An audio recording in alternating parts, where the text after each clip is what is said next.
প্ৰিতম কেওট, মই ক্লাছ 6ত পঢ়ো।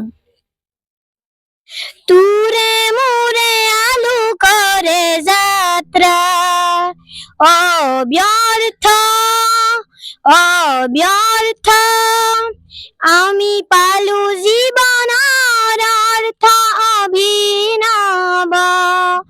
স্বাগত স্বাগত সতীৰ্থ,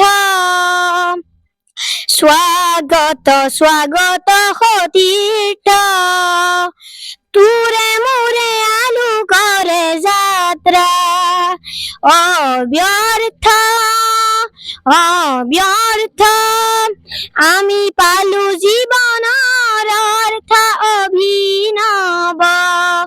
স্বাগত স্বাগত সতীৰ্থ, স্বাগত স্বাগত সতীৰ্থ, সেউজীয়া জীৱন